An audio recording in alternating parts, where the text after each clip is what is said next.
leur salue. Deuxième dénomination, père dans la foi. Ça. Bon, regardez. Et j'en ai un autre. Maître, au pluriel, d'un frère. Il y a des maîtres d'un frère. Oh non, la Bible le dit. La Bible le dit. Je crois que les gens, pour répondre à cette question-là, allez suivre mon émission sur la paternité. J'ai expliqué. D'accord. Regarde, nous allons faire demain la reconnaissance. Je voulais dire ceci. Bien aimé frère, jusqu'à preuve du contraire, moi je n'ai pas reçu une lettre officielle. Ça, ce sont des lettres qui circulent dans les réseaux sociaux. Donc essayez d'oublier ça. Bon, si quelqu'un qui voulait ma mort, il va jumper, comme on dit en anglais, il jump dessus.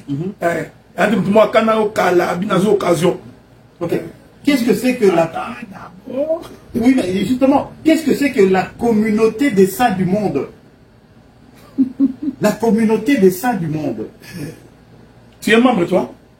Ben non, moi je suis simple citoyen, simple frère de l'Assemblée des Saints, frère de l'Assemblée des Saints de l'Ottawa, Gatineau, Montréal et tout. Mais je n'ai jamais entendu parler de la communauté des saints du monde. Est-ce qu'on est affilié à une association quelconque et tout, duquel vous le docteur Adela, recevez des directives? Nous en parlerons, les seigneurs aidants. Nous sommes frères par l'évangile. Nous sommes frères par la confession.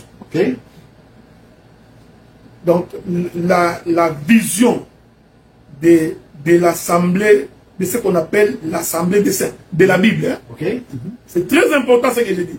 Donc, l'assemblée des saints dont je parle ici, ce n'est pas la dénomination. Parce que, sauf que je suis en train de craindre que nous devenions une dénomination.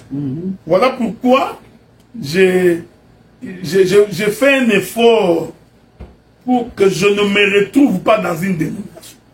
J'ai fait un effort. Et je crois que c'est la mission que le Seigneur m'a confiée. C'est la mission que le Seigneur m'a confiée. C'est d'éviter que nous tombions dans la dénomination.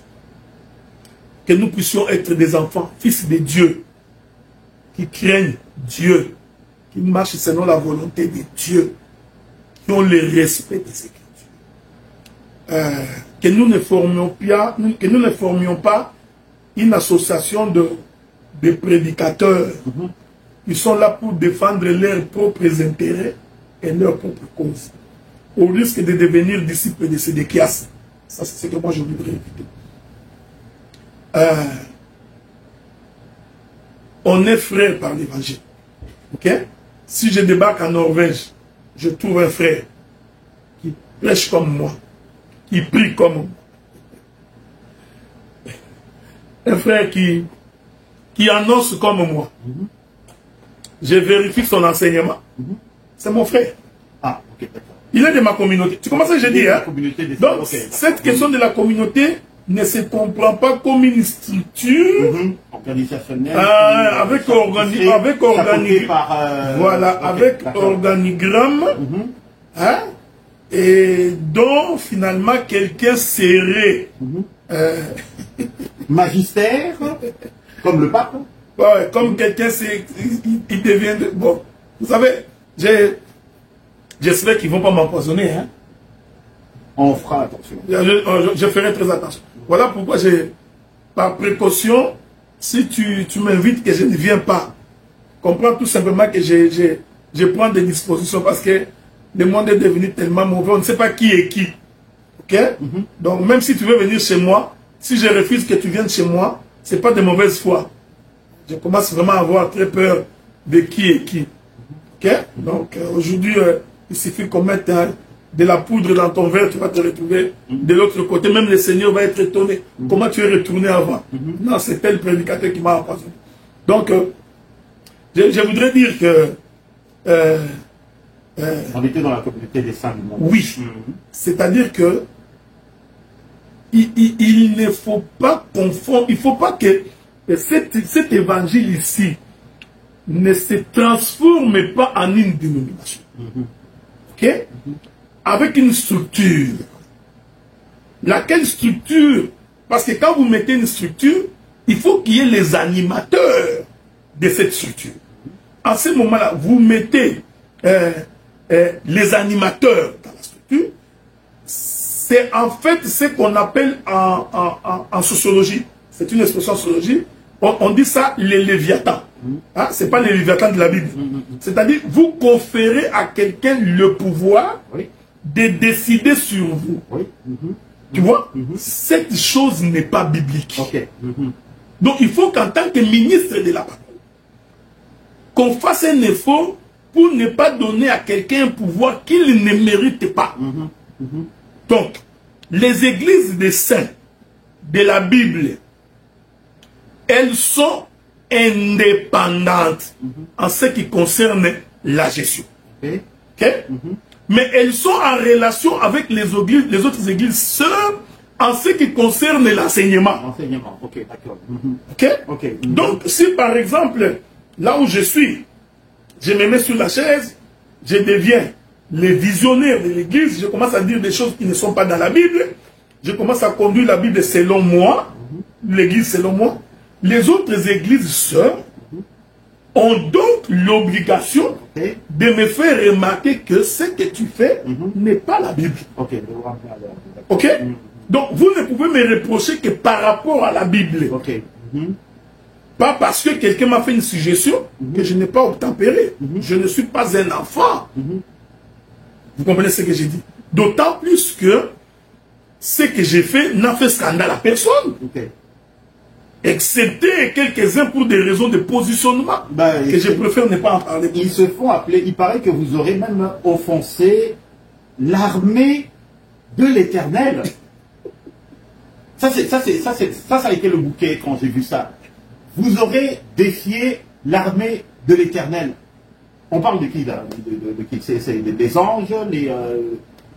Qu'est-ce que c'est ça encore, l'armée de l'Éternel? J'essaie de comprendre, moi aussi. J'ai fait un effort de comprendre. Moi aussi, j'ai fait un effort. Depuis que j'ai commencé à lire la Bible, tu vois, c'est là où on me traite, moi, d'orgueilleux. Hein? Vous comprenez? Quand je vais dire que celui qui a mis ces versets-là, en s'identifiant, lui ou eux, comme une armée de l'Éternel, moi, je suis devenu quoi, Philistin? Justement, tu vois, quand Moïse jette les bâtons par terre, il devient un serpent. Pour les récupérer, il faut savoir où tenir. Quand vous ne savez pas manipuler les Écritures, c'est ce qui tue les gens. Surtout quand vous touchez les Écritures de l'ombre. Vous savez, c'est là où j'ai toujours béni Dieu. Parce que le Seigneur nous a ouvert les yeux à cette époque-là sur la manipulation des Écritures de l'ombre. Quelqu'un va venir ici, non, l'ombre nous sert aussi d'exemple. C'est ce qu'il dit. Donc, de la même manière que le prophète Élisée était couché sur un enfant pour que l'enfant soit ressuscité, comme c'est une écriture de l'ombre, donc tu peux aussi prendre ça comme un exemple. Laissez-moi prendre les soeurs qui sont malades, je vais coucher dessus. Comme ça, ils vont être guéris. Tu vois? Quand vous ne comprenez pas les Écritures, quand vous ne comprenez pas les choses de Dieu, c'est ce qui arrive. Jusque-là, je m'abstiens parce que moi, je n'ai pas reçu la lettre officielle. Je considère que ceci a été écrit par des hommes zélés, quelques talibans, qui ont décidé d'écrire ça. Même quand vous lisez ça, vous sentez la haine. Ce n'est même pas de l'amour dans ça. Même si moi, votre frère, j'ai vraiment péché. Mais il faut quand même de l'amour. On sent la haine dans la manière dont on écrit ces choses-là. Et puis, je t'informe qu'il y a eu 2 lettres. Hein? Tu sais qu'il y a eu 2 lettres? Non, non, il y en a eu 2. Il y a eu la première lettre où j'étais excommunié et dépouillé. Et après, il y a une deuxième lettre où je ne suis qu'excommunié. Je parle, l'armée de l'Éternel avait des difficultés. Il a écrit 2 lettres. Je vais faire un petit rappel du droit canonique, docteur. Parce que ça commence vachement à ressembler au droit canonique. Le droit canonique, et tout dit ceci, l'âme, là on est chez les catholiques. Où il y a un magistère, parce que chez les catholiques... Tu sais, je t'aime beaucoup parce que tu es un intellectuel. Hein? Parce que chez les catholiques, voilà, lorsqu'il y a des questions de dogme et tout, et qui sont en train d'en discuter, tout comme le fond, la plateforme des assemblées des saints et tout, lorsqu'ils ne se mettent pas d'accord, ils se basent sur la Bible, ils se basent sur le Saint-Esprit et tout, et également le magistère. C'est-à-dire que le magistère peut décider que bon, voici la vérité. Ils mettent tout le monde d'accord. Okay. Ceux qui ne sont pas d'accord et tout ça, et qui est constaté un non-respect de la dogme, ils sont excommuniés. Okay. Alors, voici ce qui leur arrive. L'âme de l'excommunié est immédiatement frappée par la perte de la protection spirituelle de l'Église, des grâces, des faveurs et bénédictions attachées à la protection spirituelle de l'Église et de la communion des saints, sont d'office entachées de nullité et d'entrave à leur réception, puisque l'âme devient même totalement, hermétiquement à toutes les formes d'indulgence. Docteur, est-ce qu'à l'heure actuelle, est-ce que vous vous sentez dépouillé de la protection spirituelle de l'Église? Ah mais non. Ah mais non. C'est pourquoi je vous avais... Vous savez quand quelqu'un est attrapé dans le péché, même son état spirituel, hein, l'obligera à ne pas aller. Tu comprends? Ah non. Tu vois, bon, voilà, je prends un exemple. J'aime ça. Je vois que on t'enseigne bien. Regardez. Lorsque Adam a péché, il n'a pas attendu que Dieu vienne lui dire sors. Dieu a mis ça dans tout homme. Quand l'homme a mal agi, il peut tromper tout le monde. Mais sa conscience, tu comprends ce que je dis? Fait en sorte que l'homme lui-même va quitter la face du Seigneur. C'est comme ça que Adam, lorsqu'il a constaté qu'il était nu après avoir mangé les fruits, la Bible dit que par eux-mêmes, ils ont fui la face de Dieu. Donc, selon la doctrine, celui qu'on excommunie, même lui-même constate que ce que j'ai fait est un péché. Tu comprends ce que je dis? Et à ce moment-là, l'homme excommunié va se sentir éloigné de Dieu. En se sentant éloigné de Dieu, l'homme fera les démarches pour revenir. Ok? Donc, moi, je n'ai pas conscience d'avoir péché contre Dieu. Je n'en ai pas conscience que j'ai péché contre Dieu. Voilà pourquoi je suis tout à fait à l'aise. Et d'ailleurs, celui dont on excommunie qui est sous le coup de la malédiction, il ne peut pas prospérer. Bon, nous allons voir avec l'aide de Dieu si véritablement cette chose est vraie sur le plan spirituel. Tu comprends ce que je dis? Voilà pourquoi je refuse que les gens me disent de me taire. Parce que me taire, c'est en quelque sorte accepter quelque chose qui me rabaisse, qui ferait en sorte que, par moi, tous ceux qui viendront derrière vont fermer la bouche. Non. Vous ne pouvez pas fermer la bouche lorsque quelque chose de dérivationnel est en train de s'infiltrer dans les camps. Okay? C'est pourquoi ici, j'en appelle à tous les ministres. Je parle bien de tous les vrais ministres de Dieu. Vous ne pouvez pas vous taire lorsque vous avez l'impression qu'il y a une injustice. Laquelle injustice risque de se prolonger et de devenir une doctrine. Okay? Donc nous sommes des saints, nous avons la confession que lorsque quelqu'un commet un péché de façon répétitive, et nous nous rendons compte que c'est un inconverti et que son péché est un péché à scandale, nous l'excommunions. Celui qui fait naufrage par la foi, en apportant les confessions antidoctrinales. Il faut faire attention. Parce que les éléments de la doctrine, les livres des Hébreux, les définissent. C'est ça les éléments de la doctrine, pas tous les autres là. Lorsque quelqu'un fait naufrage dans la foi, en fonction des éléments de la doctrine des livres des Hébreux, un homme comme ça, on peut l'excommunier. Ok? Non pas parce que j'ai dit au frère Sam de porter les chaussures, le frère Sam ne veut pas porter les chaussures, je l'excommunie. Non. Ou alors, est-ce que nous n'avons pas dans l'église des frères qui nous contestent? Même là où moi je suis à Ottawa, il y a beaucoup de frères qui me contestent, qui ne m'aiment pas, qui font de l'hypocrisie, qui me critiquent à gauche et à droite, je suis au courant, qui m'insultent à gauche et à droite, mais je ne les ai jamais excommuniés. Donc tu vois, donc ils sont libres de me critiquer, ils sont libres de venir à l'église ou de ne pas venir à l'église. Donc, c'est ce que j'ai dit que ce sont... Je suis tout à fait à l'aise, ma conscience est tout à fait tranquille. Donc, je suis sûr que les jours à venir, beaucoup de choses vont arriver. J'en suis convaincu à 100%. Parce que cette tendance-là est une tendance dénominationnelle. Voilà. Pour un peu passer à autre chose, selon vous, quel est le principal reproche de Jésus aux pharisiens? C'est d'être hypocrite. Est-ce qu'il y a encore parmi nous beaucoup de chrétiens qui affichent ce comportement-là? Il y a beaucoup d'hypocrites. Il y a beaucoup trop d'hypocrites. Bon, regardez. Vous savez, des fois c'est chagrinant. Hein? Ça fait de la peine. Il y a tellement d'hypocrites qu'à un moment donné, tu te poses... Et vous savez, il y a quelques temps, je me disais, je dis, Dieu avait raison de se repentir de l'homme.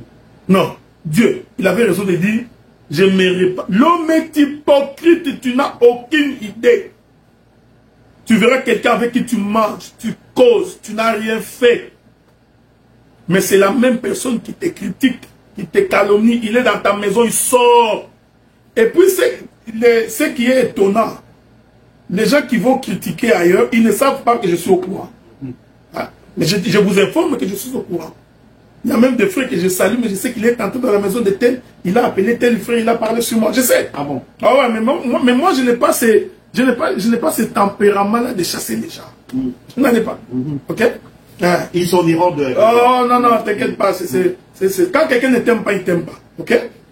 Donc, c'est ce que je voudrais dire. Donc, ici, je voudrais tout simplement rassurer les frères que moi, j'ai tout à fait ma conscience tranquille. Je crois que le Seigneur nous aidera dans cette marche que nous faisons. Mais des hypocrites, il y en a beaucoup. Je vais donner quelques exemples. Quand vous êtes réunis entre vous, les prédicateurs, et que vous avez au milieu de vous un prédicateur voleur, vous savez que c'est un voleur.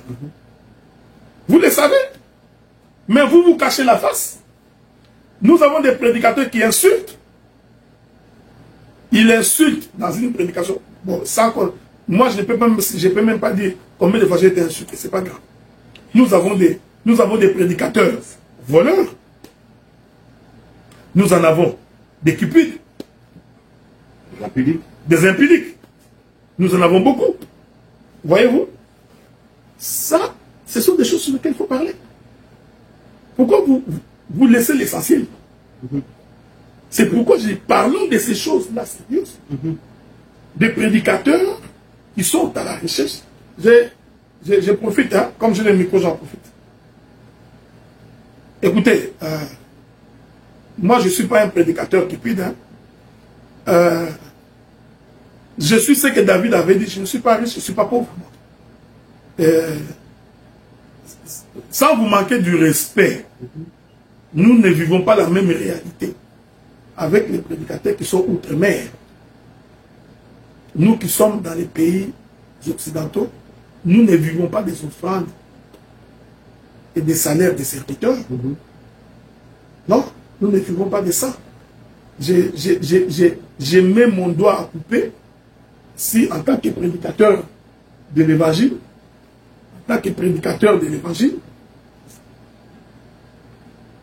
bon, nous avons des questions ici. J'ai une question pour vous. Écris-moi la question du pasteur Léonard Kaboul, amène-moi ça. Je vais lire ça, amène-moi ça. Donc, nous travaillons. Nous travaillons. Même quand nous déplaçons pour aller annoncer l'évangile, ce ne sont pas les membres des églises qui nous achètent les billets. Hein? J'ai entendu des gens qui ne nous connaissent pas, qui parlent n'importe quoi. Nous ne sommes pas allés à Lyon avec les billets des frères de Lyon. À ce sujet, vous avez même dit un jour que un ministre ne doit pas être un homme pauvre sous peine de ne pas être considéré. Est-ce que c'est essentiel qu'un ministre... Oh, mais regardez, quand le Seigneur a donné aux fils de Lévi, les sacrificateurs, quand il leur a donné les villes de refuge pour habitation, il les a aussi donné les banlieues. Okay. La Bible dit qu'il les a donné les banlieues pour faire quoi? Pour élever leurs troupeaux. Donc, un sacrificateur, d'abord, comme ça, n'était pas un homme pauvre. Donc, il avait la possibilité de faire de l'élevage dans ces banlieues, d'élever ce troupeau. Donc, nous sommes de ces ministres-là, c'est-à-dire que nous œuvrons, vraiment honnêtement, nous servons Dieu parce que nous l'aimons. Mais bien aimé, si c'était une question d'argent, moi, je cesserais de prier. Je cesserais d'aller à l'église parce que, bien au contraire, nous donnons de notre argent. Je suis avec le pasteur Azaf ici. Sans citer les autres, moi, ma maison et la maison du pasteur Azaf, nous donnons chaque mois pas moins de 450 $ à l'église. Pas moins. Et je peux juste nos deux maisons là. Je peux le témoigner. Juste nos deux maisons. Même le fils d'Azaf. Même le petit Azaf qui a une année ou quelques mois là, bon, ouais. Il contribue. Donc en fait, nous ne servons pas Dieu pour le ventre. Tu comprends ce que je dis? Nous avions une vision. La vision, nous allons la réaliser. Je l'ai dit, je suis en train de le répéter. La vision que le Seigneur nous a confiée, nous la réaliserons dans ce pays. Nous, si le Seigneur nous prête vie, nous achèterons un bâtiment, un grand bâtiment. C'est ça la vision que j'ai. J'ai autre chose. Je sais où j'en vais. Pour ne pas être à courir derrière quand on ne te donne pas l'offrande, tu es en colère. Quand on ne te donne pas la dîme, tu es en colère. Non. Quand tu vois un frère prospérer. Quand tu vois un autre frère prospérer, tu es jaloux. Tu veux l'abattre. Tu veux l'abattre. Non.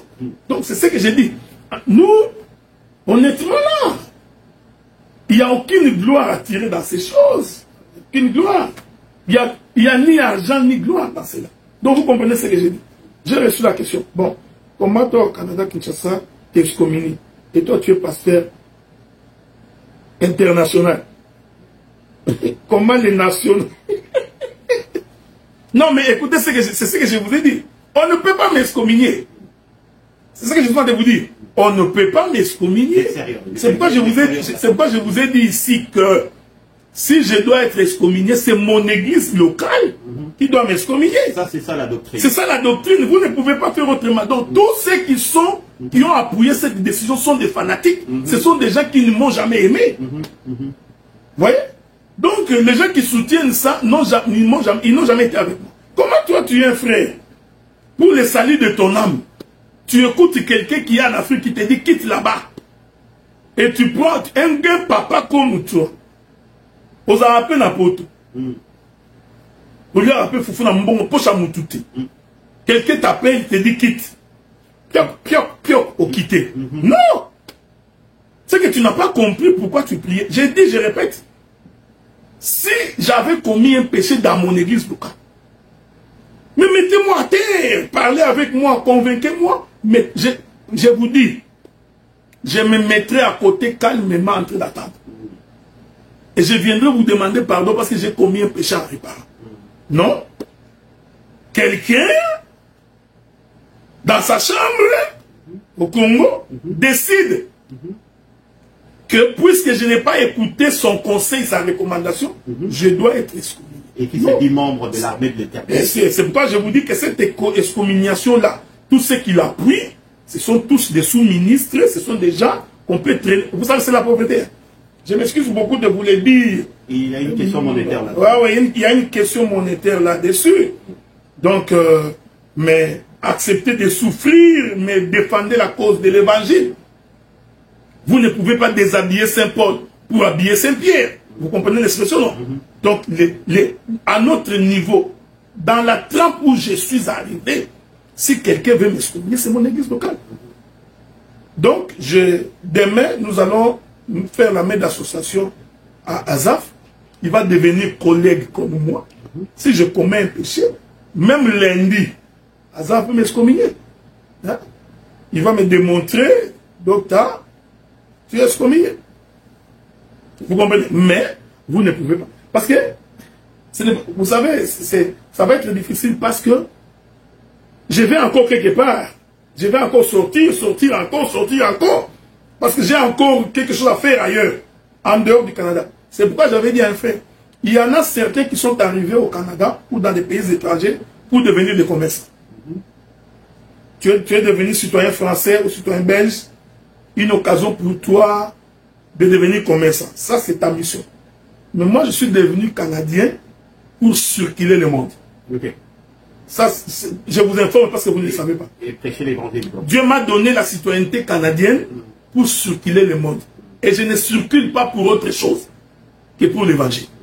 Tous mes voyages que j'ai faits, je ne me suis jamais déplacé pour autre chose, si ce n'est que pour l'évangile. Donc j'ai compris que la citoyenneté canadienne que j'ai reçue, ce n'est pas pour me vanter, c'est pour que je puisse prendre des avions sans visa et aller annoncer l'évangile.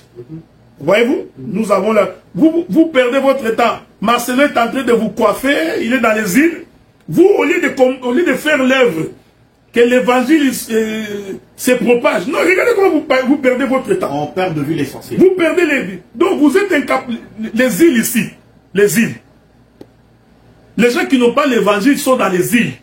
Ils partent, ils prêchent, ils partent à Haïti, les Antilles, Martinique. Non? À part les pasteurs Philippe et les pasteurs Jojo qui sont allés une fois. Non, les gens perdent leur temps. Il est qui? C'est quoi? Il y a même un prédicateur courageux qui est. Vous savez, la haine est une mauvaise chose. Il y a même un prédicateur qui a dit, cet Adélard-là, il croit être quelque chose, il va voir, nous allons lui envoyer du vent. On a ndoki. Tokotine de la yemope. Pour le baralokwa mon. Mais ya moluba mais le baralokwa mon. Tokotine de la yemope pe makasi na Canada. Tokobenga ba bazan église na ye o bazaka na biso koto babima bima. Vous voyez? Ce sont des un sorcier, il déclare sa sorcellerie devant tout le monde. Tout le monde écoute. Personne ne dit un mot. Je suis assis là-bas, j'ai écouté, j'ai dit, vraiment, je suis entouré de sorciers. Mais ce sont des pratiques qui se font chez les musiciens. C'est comme ça qu'ils règlent leur compte. Donc j'ai entendu ça, je me suis dit, mais nous sommes, même si je ne suis pas d'accord avec vous, même si mon point de vue, je vais traduire mon frère, quelqu'un demande la traduction. Même si je ne suis pas de même avis que vous, mais il y a des choses que vous ne pouvez pas dire comme serviteur de Dieu. Ce frère-là va déclarer. Adélard, il se croit être quelque chose parce qu'il mange les beefsteaks au Canada. Il a dit ça. Il a dit ça. Nous allons lui envoyer du vent. Il sentira un vent qui va souffler là-bas. Nous appellerons nos fidèles qui ont quitté l'Afrique, qui sont là-bas à Montréal, d'ailleurs, Ottawa, de sortir. Mais appelez-les qui sortent. Ce qui confirme bien qu'il y a encore des gens non, mais c'est simple. Non, c'est ça que j'ai dit, qu'ils les appellent, qu'ils sortent. Quoi le problème? Comme ils étaient venus en mission que vous leur avez envoyé, qu'ils n'étaient pas venus pour prier le Seigneur, eh bien qu'ils sortent. Parce que, d'ailleurs, nous sommes tout à fait à l'aise. Parce que la plupart, les 80% de ceux qui prient avec nous, ne sont pas venus de vos assemblées des saints du Congo. Ce sont des gens à qui nous avons prêché l'évangile ici, qui nous ont écoutés ici, qui ont cru ici et qui marchent avec nous, qui n'ont pas besoin de connaître. Les gens qui nous posent des problèmes ici, ce sont beaucoup des exodés. Permettez l'expression. Les gens qui ont fait l'exode urbain. Hein? Donc, c'est ceux et qui n'ont pas compris. Ce sont ces gens-là qui reçoivent les ordres d'ailleurs, mais ils ne comprennent pas que ceux qui leur envoient des ordres, ils sont en train de les envoûter. Hein? Toi, tu es au Canada. Tu vis au Dieu tu étais en train de pleurer, Dieu, aie pitié de moi, ici au Congo, je n'ai pas à manger, je n'ai pas à boire, je maigris, je n'ai plus de joues. Regardez, Dieu écoute ta prière. Il exauce ta prière, il t'amène ici. Tu arrives ici. Tout en étant ici, tu es toujours esclave de ceux qui sont de l'autre côté. Mais ça, à un moment donné, ça fait pitié. En fait, ça peut être également question d'ignorance, docteur. Il faudrait peut-être plus d'enseignement, je pense. Moi, je dirais, bon, c'est vrai qu'il y a des infiltrés, mais je crois que bon, pour certains également, c'est une question d'ignorance, simplement.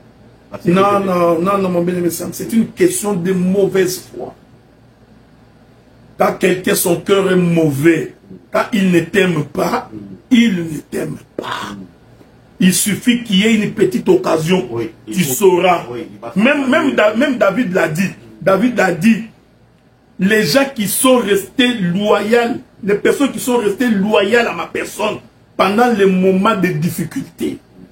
C'est ça être frère. C'est-à-dire que pendant que nous souffrons, des gens qui souffrent avec nous, les gens qui acceptent de défendre un combat juste, ce sont ces gens-là sur qui il faut compter. a des gens, il suffit d'un incident, vous découvrez qu'il avait autre chose dans sa tête. Le bateau coule, les pieds dans l'eau. Parce qu'ils sont... donc, ils pensent qu'on va être noyé. Vous vous trompez. Nous n'allons pas être noyés. Vous allez voir. Parce que nous croyons que nous avons Dieu. Et nous croyons que nous l'avons parce que nous nous examinons du fond de notre cœur sincèrement. Nous n'avons pas la haine vis-à-vis de quelqu'un. Même les gens qui nous insultent, nous n'avons pas la haine contre eux. Voilà pourquoi nous aurons toujours les déçus. Donc, je ne peux pas comprendre qu'il y a même des frères. Ils n'ont même pas encore attendu savoir la suite des événements. Poudre d'escampette. Déjà, il s'est réduit. En tout cas, docteur, je pense que vos explications ont été claires. Et merci encore beaucoup de vous être prêté volontairement à ces jeux de questions-réponses. Peut-être un mot de la fin. Vous avez quelque chose à ajouter? Non. D'abord, je voudrais rappeler que demain, nous avons la reconnaissance ministérielle du pasteur Azaf. C'est ce que nous allons faire. Qui exerce à l'Assemblée des Saints d'Ottawa. Depuis combien de temps maintenant? On est avec lui depuis 2015, je crois, 2016. Ok. Pratiquement. Donc, c'est demain que nous ferons. Et puis, l'Assemblée des Saints de Montréal, ils auront culte demain, prêché par le pasteur Marcel. Okay. Je crois également qu'une délégation de Montréal va arriver à Ottawa. À Ottawa, okay. Donc, et je crois, si, à moins qu'il y ait une modification, nous comptons faire une campagne d'évangélisation à Montréal. C'est très bientôt d'ailleurs. C'est au cours de cette campagne-là que nous prierons le Seigneur et nous déployerons la puissance et la manifestation du Saint-Esprit. Donc s'il y a des gens qui sont malades, il y a des gens qui ont des difficultés, s'il y a des gens qui ont besoin du mariage, qui font des mauvais rêves, des visitations nocturnes, au cours de cette campagne-là, nous allons nous exercer. Nous allons vraiment nous exercer à ce que Dieu puisse opérer des miracles au milieu de nous.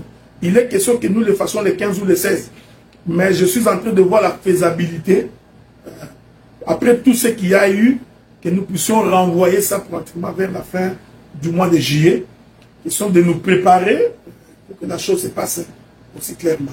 La deuxième chose que je voudrais dire, je voudrais ici faire appel aux hommes de Dieu épris de justice.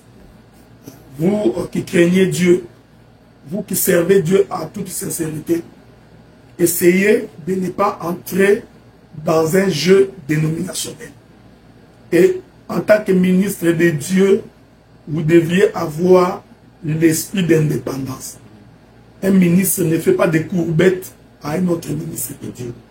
Okay? Nous sommes des collègues, nous sommes des frères, il faut que nous nous respections mutuellement. Et nous, en tant que ministres, vous en tant que ministres, ne devenez pas les succursales des autres églises. Cette chose n'est pas biblique. L'église d'Éphèse n'était pas l'extension de l'église de Corinthe. L'église de Corinthe n'était pas l'extension de l'église de Philippe. Donc, une église de saints ne peut pas être une extension d'une autre église. Donc, vous ne pouvez pas, vous, dans une église locale, continuer à recevoir les ordres des autres églises. Cette pensée-là, je l'ai combattue depuis que je suis entré dans le ministère. Je continue et je continue à combattre ça jusqu'au jour. Il n'existe pas un Jérusalem aujourd'hui, comme du temps des apôtres, où est-ce que nous devons tous aller rendre compte. Il faut éviter, quand vous avez des conflits, de continuer à appeler d'autres personnes pour qu'ils viennent régler vos problèmes. Non, vous avez le Saint-Esprit, vous êtes ministre. Donc vous avez la capacité par vous-même de régler vos problèmes. Cette manière d'agir, c'est ce qui fait de vous des sous-ministres. Chaque fois qu'il y a un petit problème, nous appelons les pères. Donc c'est comme à Lyon là, comme c'est moi qui ai fait l'imposition des mains, s'ils ont des problèmes, il faut qu'ils m'appellent. Non, nous appelons, moi je ne suis pas votre père. Okay? Parce que quand vous le faites, vous vous mettez en position d'infériorité. Le Seigneur a dit n'appelez personne le Père. Ah ouais, tous ces versets, ils connaissent. C'est tout ce que j'ai dit ici, ce n'est pas pour manquer du respect à quelqu'un. Non. Cela ne veut pas dire qu'il n'y a pas des aînés qui nous ont prêché l'évangile. Non. Les gens qui nous ont prêché l'évangile, nous leur devons du respect. Pour autant qu'ils ne nous imposent rien. C'est ce que Paul dit. Les gens qui ont marché avec Jésus, qui ont été avec Jésus, ne m'imposaient rien. Donc, évitez-nous l'évangile des terroristes. Ça, c'est du terrorisme évangélique. C'est du genre où tu es avec nous, ou tu n'es pas avec nous. Si tu n'es pas avec nous, excommunié, dépouillé. Honnêtement, là, c'est comme ça.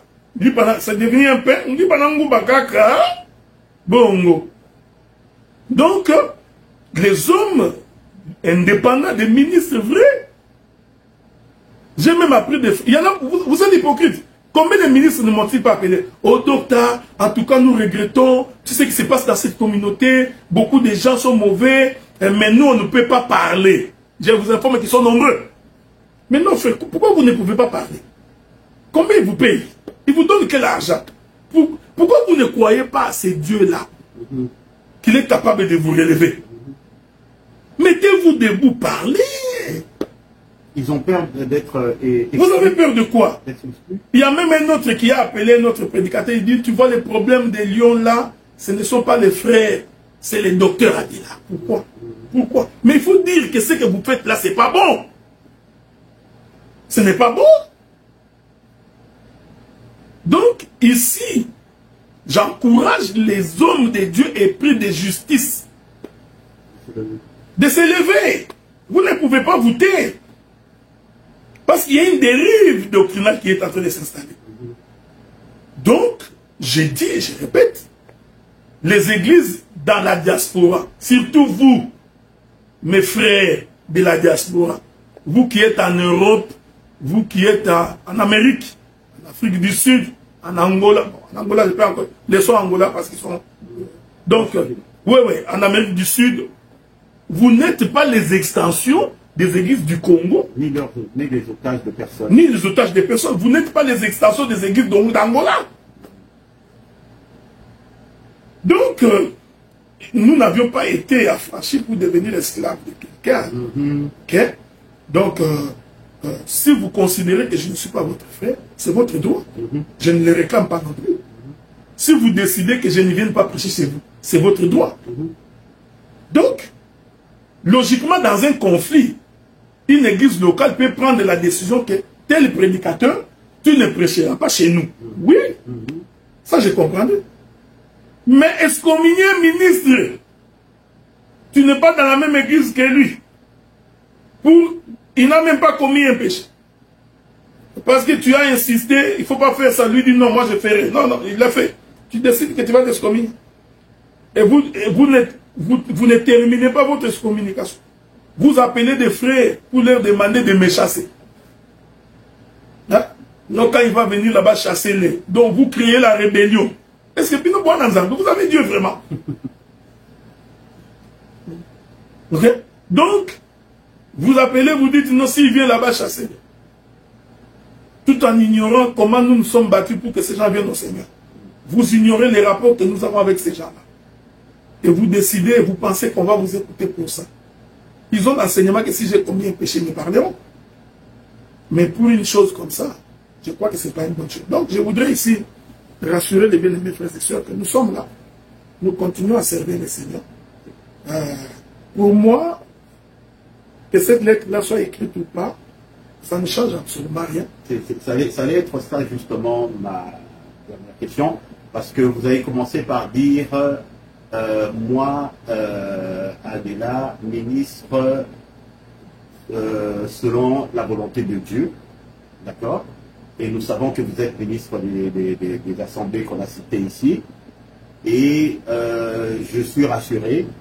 Maintenant, moi qui suis membre justement de l'Assemblée de Montréal et de Gatineau, Ottawa, et tout, ainsi que d'autres se joindront à moi pour dire que nous sommes rassurés de savoir que vous êtes toujours ministre selon la volonté de Dieu. N'est-ce pas, docteur? Mon bien ça. Mais je suis toujours ministre. Bien. Donc, qui va monter la qualité d'être ministre? Vous savez, les jours où je commettrai un péché, ne vous en faites pas. Je ne parlerai pas, je vais m'éclipser calmement, doucement. Je venais vous soutenir d'ailleurs à genoux. Mais puisque je n'ai pas commis un péché, donc soyez tout à fait en paix. Nous servons le Seigneur. Nous savons que les gens ne nous aiment pas. Ça, je le sais. Hein? Je sais déjà qu'il y a beaucoup de gens qui ne m'aiment pas. Beaucoup de gens ne supportent pas. Surtout les prédicateurs. Je voudrais dire une chose ici pour conclure. Tu sais pourquoi les frères de Joseph ne voulaient pas de Joseph? C'est parce que Joseph, il faisait des songes. C'était son problème. Le problème de Joseph, c'était pas autre chose. C'était que c'est un gars qui faisait les songes. C'est tout simplement. Et ces songes-là ont créé la jalousie chez ses frères. Donc ça a toujours été comme ça. Pourquoi on ne parle que de moi? C'est comme je dis au début là. Hein, je suis devenu comme Fantomas. Lui de finesse me voit partout. Hein, il y a même quelqu'un qui a dit, il a republié l'affiche, alors que je n'avais pas republié l'affiche. Donc Fantomas, il me voit partout. Dès que j'ai tous, Fantomas. Donc, arrêtez de me voir partout. Ok, bien aimé. Donc, occupez-vous de vos églises locales. Vous avez un travail à faire. Mais c'est vrai qu'ils ont fort à faire là-bas. Vous avez du travail à faire. Je ne me vois pas me réveiller le matin pour m'occuper de quelque chose qui se passe quelque part à l'Assemblée des saints de Léman. Non. C'est ce que je pose la question. Bon, je comprends que plus l'arbre est élevé, plus il subit le coup du vent. Donc, ce n'est pas de ma faute. Donc, si le Seigneur nous a donné cette petite grâce d'être là où nous sommes arrivés, donc c'est normal qu'il souffle ces vents-là. Moi, je comprends. Mais moi, j'avais pensé honnêtement que mes frères seraient fiers de moi. C'est comme ça que j'ai pensé. Je disais que mes frères seraient fiers de moi. Ils diraient, ah, notre frère a fait un bon travail. Nous l'encourageons, nous allons les soutenir. Hein? Donc, vous savez, il y a des gens qui écrivent. Hein? Il y a un frère qui a écrit. Donc, Dieu n'est pas un Dieu de désordre. Dieu est un Dieu de paix. Merci beaucoup. Le désordre, c'est d'abord d'aller écrire une lettre. Est-ce qu'il y a quelqu'un qui n'a pas commis un péché? C'est là qu'il commence le désordre. Sans vérifier les faits, sans vérifier les écritures. Voilà. Donc, vous avez tous les yeux rivés sur ce que j'ai fait. Si vous avez les yeux rivés sur ce que j'ai fait pour l'avancement de l'œuvre, j'ai béni le Seigneur. Si c'est pour encourager, j'ai béni le Seigneur. Mais si c'est pour critiquer tout le temps, vous ne passez votre temps que dans des critiques, une façon de nous tirer en bas. Eh bien, mes bien-aimés frères et sœurs, la Bible dit que si deux ne s'accordent pas, autant qu'ils se séparent. Donc c'est la moindre des choses. Voyez-vous? Donc si on ne se met pas d'accord, il est bien, il est très bien même que nous puissions nous séparer pour garder la paix. Okay? Il y a eu des précédents d'ailleurs. Donc, même les diables s'est séparé, même Dieu s'est séparé du diable. Ok? Donc, ça peut arriver. Donc, c'est la moindre des choses. Nous vous demandons tout simplement de ne pas transformer l'évangile en une forme de communautarisme. Peut-être que tu ne comprends pas le français. Il y a une différence entre le communautarisme et la communauté. Peut-être que il y a beaucoup de gens qui ne saisissent pas la nuance. Ce que je combats ici, ce n'est pas la communauté. Non. C'est cette pensée communautariste-là. Hein? Il voudrait que nous formions une communauté de telle sorte qu'il y a même quelqu'un qui s'est permis le luxe. Si tu n'es plus, si le frère n'est plus notre frère, il faut qu'il enlève le nom. Oh! Mais c'est ce que j'appelle justement dénomination. Donc parce que vous, dans votre entendement, Assemblée des saints est devenu une dénomination. Alors que moi, je n'ai pas cet entendement-là. Donc voilà un peu ce que je pouvais ajouter en ces jours aussi humides, hein, parce qu'il fait très chaud ici. Oui, bien sûr. Voilà, c'est ça. Alors, bonne soirée à tous. Merci du temps que vous avez pris pour pouvoir nous écouter. Et j'espère de tout cœur que les explications du docteur ont permis de pouvoir mettre en lumière un peu sur ces faits d'actualité. Et puis, quoi qu'il en soit, comme a promis le docteur, il prendra le temps de pouvoir revenir sur certaines choses un peu plus en détail. Et de grâce, si vous avez des questions et tout, posez des questions au docteur. vous avez les différents moyens de communication qui existent et tout.